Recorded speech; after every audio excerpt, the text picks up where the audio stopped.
Subscribe করুন technical Chanakya চ্যানেলটি, bell আইকনে ক্লিক করুন ভিডিওগুলির নোটিফিকেশন সবার আগে পাওয়ার জন্য। বন্ধুরা, বর্তমান সময়ে স্মার্টফোন আমরা প্রায় সকলে ব্যবহার করি এবং আমাদের স্মার্টফোনটি প্রায় বেশিরভাগ সময় আমাদের কাছে থাকে।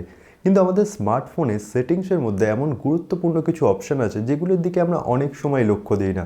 যে গুরুত্বপূর্ণ অপশানগুলি আমাদের বিভিন্ন আপৎকালীন পরিস্থিতিতে বা আমাদের মোবাইল ফোন হারিয়ে গেলে সেটি ফেরত পাওয়ার জন্য যথেষ্ট সহায়তা করতে পারে। চলুন তাহলে এই ভিডিওটির মাধ্যমে আমরা জেনে নিই আমাদের স্মার্টফোনের সেই গুরুত্বপূর্ণ দুটি সেটিংসের সম্বন্ধে, যেটি এমার্জেন্সি পরিস্থিতিতে যেখানে আপনি রেসপন্ড করতে পারছেন না অথবা আপনার মোবাইল ফোনটি হারিয়ে গেছে, কোনো সহৃদয় ব্যক্তি পেয়েছে, সেটি আপনাকে ফেরত দেওয়ার চেষ্টা করছে, সেই সময় আপনাকে সহায়তা করতে পারে। নমস্কার বন্ধুরা, আমার নাম সহজভ ঘোষ। আপনারা দেখছেন বাংলা ভাষার প্রথম প্রযুক্তিগত চ্যানেল টেকনিক্যাল চাণক্য, যেখানে আমি আপনাদের সাথে বর্তমান সময়ের সর্বশেষ প্রযুক্তিগুলি সহজতর উপায়ে বিশ্লেষণ করে থাকি। চলুন এই ভিডিওটির মাধ্যমে আমরা জেনে নিই আমাদের স্মার্টফোনগুলির গুরুত্বপূর্ণ সেটিংসগুলির সম্বন্ধে।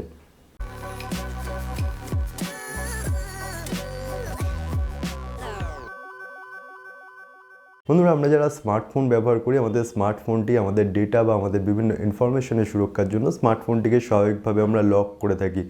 সেই কারণে যদি আমাদের স্মার্টফোনটি অন্য কোনো অজানা মানুষের কাছে যায়, সে শুধুমাত্র লক স্ক্রিনের উপরে কী ইনফরমেশন আছে সেটুকুই দেখতে পারে। আর এই অবস্থায় সাধারণভাবে আমাদের স্মার্টফোনে যেরকমভাবে আমরা সেটিংস করে রাখি, সেই ক্ষেত্রে এমন কোনো ইনফরমেশন থাকে না যে ইনফরমেশনটি সেই মোবাইলটি যে মানুষটি পেয়েছে সে যদি চায় আপনার সাথে কন্ট্যাক্ট করতে পারে আপনাকে ফেরত দেওয়ার জন্য, অথবা আপনার কোনো চেনা পরিচিত মানুষজনের সাথে কন্ট্যাক্ট করতে পারে যখন এমার্জেন্সি পরিস্থিতিতে আছেন, আপনি রেসপন্ড করতে পারছেন না, সেই সময় আপনাকে সহায়তা করতে পারে। কিন্তু এই দুটি বিষয়ের জন্যই আমাদের স্মার্টফোনে দুটি গুরুত্বপূর্ণ সহজ সেটিংস আছে, যেটিকে যদি আমরা ঠিকভাবে ফিল করি তাহলেই কিন্তু আমরা এই সমস্যার থেকে সমাধান পেতে পারি এবং স্মার্টফোনটি আমাদের জন্য একটি জীবনদায়ী ডিভাইস হতে পারে, বা স্মার্টফোনটি সেই অজানা মানুষকে আমাদের সম্বন্ধে গুরুত্বপূর্ণ ইনফরমেশনগুলি জানাতে পারে। এখানে প্রথমে দুটি অপশান আছে। লক স্ক্রিনের উপরে যদি আপনার দেখেন, এখানে যে একটি ইনফরমেশনকে আমরা শো করতে পারি, যেখানে আমরা সাধারণত আমাদের যে কন্ট্যাক্ট নাম্বার দিয়ে রাখতে পারি, অল্টারনেটিভ কন্ট্যাক্ট নাম্বার, যেখানে মোবাইল ফোন হারিয়ে গেলে সেই কন্ট্যাক্ট নাম্বারটি লক স্ক্রিনের উপরে দেখাবে এবং সেই ব্যক্তিটি চাইলে কল করতে পারে। অথবা আমাদের অ্যাড্রেস দিতে পারি, যেখানে অ্যাড্রেসের মাধ্যমে সেই লোকটি আমাদের সাথে কন্ট্যাক্ট করতে পারে। আর যদি আপনি চান আপনার ব্লাড গ্রুপ দিয়ে রাখতে পারেন, সেক্ষেত্রে এমার্জেন্সি পরিস্থিতিতে সেই ইনফরমেশনটি আপনার মোবাইল ফোনটির সাথে থাকা যে সমস্ত মানুষজন আপনার মোবাইল ফোনটি পেয়েছে, আপনার সাথে সেই গুরুত্বপূর্ণ ইনফরমেশনটি আপনার বিষয়ে জানতে পারবে। এখানে প্রথমে আমি স্টক অ্যান্ড্রয়েডের এক্সপিরিয়েন্স দিয়ে বলছি। স্টক অ্যান্ড্রয়েডের যে সেটিংস আছে সেটি ছাড়াও বাকি যে সমস্ত অ্যান্ড্রয়েড ডিভাইস আছে তাদের সেটিংসও একই জায়গায় এই অপশানটি থাকার কথা। এখানে প্রথমে আপনি যাবেন আপনার মোবাইল ফোনের সেটিংসে, সেখানে গিয়ে যে ডিসপ্লে অপশানটি পাবেন সেটিতে আপনি ক্লিক করবেন। সেখান থেকে দেখবেন অ্যাডভান্স বলে একটি নিচে অপশান পাবেন, অ্যাডভান্সে ক্লিক করবেন। তারপর দেখবেন আরেকটি অপশান পাবেন লক স্ক্রিন।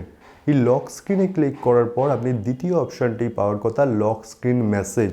এই লক স্ক্রিন মেসেজের মধ্যে যদি আপনি একটি টেক্সট লেখার জায়গা পাবেন, যেখানে যদি আপনি আপনার ফোন নাম্বার, অ্যাড্রেস অথবা ব্লাড গ্রুপ, আপনি যে ইনফরমেশন দেখাতে চাইছেন লক স্ক্রিনে সেটি দিয়ে যদি সেভ করেন, তারপর দেখবেন আপনি মোবাইল ফোনটিকে লক করে দেবেন, দেখবেন সেই ইনফরমেশনটি লক স্ক্রিনের উপর দিয়ে কন্টিনিউয়াস দেখাতে থাকছে, যেটির মাধ্যমে সেই মানুষটিকে আপনার মোবাইল ফোনটি ফেরত দিতে সহায়তা করবে। আর এছাড়া আছে একটি ইমার্জেন্সি ইনফরমেশন, যেখানে আপনি আরও ডিটেলস দিতে পারেন। এই ক্ষেত্রে আপনার মোবাইল ফোনের সেটিংসে যাবেন। সেটিংসে যাওয়ার পর বর্তমানে যদি আমরা অ্যান্ড্রয়েড 10 বা অ্যান্ড্রয়েড 11 অপারেটিং সিস্টেমের কথায় চলে আসি, সেক্ষেত্রে সর্বশেষ যে ইনফরমেশনটি, সর্বশেষ যে অপশানটি, সেটি হচ্ছে অ্যাবাউট ফোন। অ্যাবাউট ফোনে ক্লিক করার পর আপনি দেখতে পাবেন হচ্ছে এমার্জেন্সি ইনফরমেশন। এই এমার্জেন্সি কন্ট্যাক্ট বা এমার্জেন্সি ইনফরমেশনে যদি আপনি ক্লিক করেন, সেখানে আপনি আপনার নাম দিতে পারবেন, আপনার অ্যাড্রেস দিতে পারবেন, মোবাইল নাম্বার দিতে পারবেন, ব্লাড গ্রুপ দিতে পারবেন, কোনো অ্যালার্জিক ইনফরমেশন আছে কিনা দিতে পারবেন, আপনার কোনো পাস্ট মেডিকেল হিস্ট্রি আছে কিনা দিতে পারবেন, আপনি অর্গ্যান ডোনার কিনা বা আপনার ব্লাড গ্রুপ আছে কিনা, এই সমস্ত ইনফরমেশনগুলিকে আপনি ফিল করতে পারবেন। এবং এর সাথে আপনি কিছু প্রিয়জনকে বা আপনার কিছু কাছের মানুষের কন্ট্যাক্টকে ডেডিকেট করতে পারবেন। তারপর যদি আপনি সেটিকে সেভ করেন, সেই ক্ষেত্রে যেটি হবে, যদি আপনার কেউ লক স্ক্রিন অবস্থায় আপনার মোবাইল ফোনটি পায়, কোনো এমার্জেন্সি পরিস্থিতিতে আছেন, কোনো কারণবশত দুর্ভাগ্যবশত কোনো অ্যাক্সিডেন্ট হয়েছে, সেক্ষেত্রে আপনার মোবাইল ফোনটি পাওয়া গেছে, কিন্তু যারা পেয়েছে সেই মোবাইল ফোনটি তারা বুঝতে পারছে না যে কীভাবে আপনার নিকটবর্তী মানুষজনকে বা আপনার প্রিয়জনকে কন্ট্যাক্ট করবে। সেই ক্ষেত্রে তাদেরও এই ইনফরমেশনটি জানা খুবই দরকার। সুতরাং আপনি যদি অন্য কারো মোবাইল ফোন পেয়েছেন, সে যদি এমার্জেন্সি কন্ট্যাক্ট সেভ করে রেখেছে বা এমার্জেন্সি ইনফরমেশন সেভ করে রেখেছে, সেটি দেখারও একটি পদ্ধতি আছে। এবং আপনি যে এই মুহূর্তে সেটিংসে গিয়ে অ্যাবাউট ফোনে গিয়ে সেভ করলেন, সেটিকেও যে দেখা যায় তারও একটি উপায় আছে। সেক্ষেত্রে আপনি যদি আপনার লক স্ক্রিনটিকে আপনি অন করার চেষ্টা করেন, সেক্ষেত্রে সাধারণত আমরা ফিঙ্গারপ্রিন্ট বা ফেস আনলকের মাধ্যমে আমাদের ওপেন হয়ে যায়। কিন্তু যে মানুষটির সেটি ফেস নয় বা ফিঙ্গার নয়, সেই ক্ষেত্রে কিন্তু আমরা পাসওয়ার্ডের মাধ্যমে অন করার অপশান পাই বা পাসওয়ার্ড দেওয়ার অপশান পাই। যে মুহূর্তে আপনি লক স্ক্রিনের মাধ্যমটি লক স্ক্রিনটি খোলার চেষ্টা করবেন, পাসওয়ার্ড ম্যানুয়ালি দেওয়ার অপশান আসবে, সেখানেই আপনি দেখতে পাবেন হচ্ছে এমার্জেন্সি বলে একটি অপশান। এই এমার্জেন্সি অপশানটিকেই যদি আপনি ডবল ট্যাপ করেন, তাহলে প্রথম যে ট্যাবটি আসবে সেখানে দেখা যাবে আপনার নাম, আপনার ব্লাড গ্রুপ, যে সমস্ত ইনফরমেশনগুলি আপনি দিয়ে রেখেছেন, অ্যাড্রেস, এবং তার পাশেই একটি ট্যাব দেখা যাবে, সেটি হচ্ছে এমার্জেন্সি কন্ট্যাক্ট। সেখানে আপনি যে সমস্ত মানুষের কন্ট্যাক্ট দিয়ে রাখবেন, সেই অবস্থায় কিন্তু আপনার মোবাইল ফোন থেকে সেখানে কল করা যাবে বা সেই সমস্ত মানুষের নাম্বারও দেখা যাবে। এর ফলে কী হলো, যখন আমাদের মোবাইল ফোন লক থাকে, সেই অবস্থায় কিন্তু আমাদের মোবাইল ফোন ব্যবহার করে কেউ কল করতে পারে না। কিন্তু যেই মুহূর্তে আপনি এমার্জেন্সি কন্ট্যাক্টে যে কন্ট্যাক্টগুলিকে অ্যালোকেট করলেন, তাদের কিন্তু লক স্ক্রিন অবস্থায় সেই মানুষগুলি কিন্তু কন্ট্যাক্ট করতে পারবে। এবং এছাড়া যদি আপনার লক স্ক্রিনের মধ্যে সেই মেসেজটিও দেখা যাচ্ছে, যেটি আমরা ডিসপ্লে লক ইনফরমেশনে সেভ করেছি, দুটি জায়গা থেকেই কিন্তু মানুষের সহায়তা করবে। যারা এমার্জেন্সি অন কন্ট্যাক্ট বা এমার্জেন্সি ইনফরমেশন কীভাবে মোবাইল ফোনে দেখতে হয় জানে না, তারা ডিসপ্লের মাধ্যমে সেই ইনফরমেশনটি পেয়ে যাবে। আর যারা এমার্জেন্সি ইনফরমেশান দেখতে পায়, তারা খুব স্বাভাবিকভাবেই আপনার ডিটেলস এবং আপনার প্রিয়জনদের কন্ট্যাক্ট নাম্বার পেয়ে তাদের সাথে যোগাযোগ করতে পারে।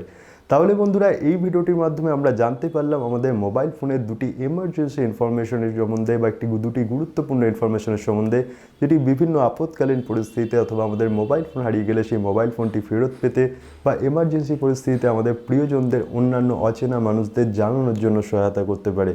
আর এখানে যে বিষয়টি সবার শেষে বলা দরকার, যখন কোনো অন্য কারো মোবাইল ফোন পাচ্ছেন, সেই ক্ষেত্রে তাকে আপনি সহায়তা করার চেষ্টা করছেন, সেই ক্ষেত্রে আপনি মোবাইল ফোনটিকে যদি ওপেন করার চেষ্টা করেন, যে এমার্জেন্সি বলে যে অপশানটি আসবে, যেখানে আমরা ম্যানুয়ালি যখন আমরা আমাদের পাসওয়ার্ড পুট করার মাধ্যমে যখন আমরা মোবাইল ফোনটি অন করার চেষ্টা করি, সেই এমার্জেন্সি অপশানটিকে ডবল ট্যাপ করলেই আপনি যদি সেই মানুষটি তার এমার্জেন্সি ইনফরমেশন মোবাইল ফোনে সেভ করে রাখে, সেটির সম্বন্ধে জানতে পারবেন। সুতরাং আপনি অন্য কারো মোবাইল ফোনে এমার্জেন্সি ইনফরমেশনও জানতে পারবেন, তাকে সহায়তা করতে পারবেন। আর আপনি যদি আপনার সেটিংসে গিয়ে অ্যাবাউট ফোনে গিয়ে সেই ইনফরমেশনগুলি দিয়ে রাখেন, তাহলে আপনার সহায়তা হবে যদি অন্য কোনো মানুষ এমার্জেন্সি পরিস্থিতিতে যখন আপনি রেসপন্ড করতে পারছেন না, আপনার মোবাইল ফোনটি যদি পায়। বাস বন্ধুরা, আজকের ভিডিওটি এ পর্যন্ত। এই ভিডিওটি ভালো লাগলে ভিডিওটি লাইক করুন, ভিডিওর নিচে কমেন্টসে আমাকে জানান এরপর কী বিষয় নিয়ে আমি আপনাদের সাথে কথা বলতে পারি। আজকের ভিডিও সম্পর্কিত কোনো প্রশ্ন থাকলে সেটিও ভিডিওর নিচে কমেন্টসে আমাকে জানাতে পারেন। এবং টেকনিক্যাল চাণক্য চ্যানেলটিকে সাবস্ক্রাইব করুন, কারণ টেকনিক্যাল চাণক্য চ্যানেলটি মাঝে মধ্যেই এই সমস্ত প্রযুক্তিগত বিষয়গুলি আপনাদের সাথে সহজভাবে উপস্থাপনা করে থাকে। এই ভিডিওটি ভালো লাগলে ভিডিওটি বন্ধুদের সাথে শেয়ার করুন, চেনা পরিচিত মানুষজনের সাথে শেয়ার করুন। জয় হিন্দ, বন্দে মাতরম, নমস্কার।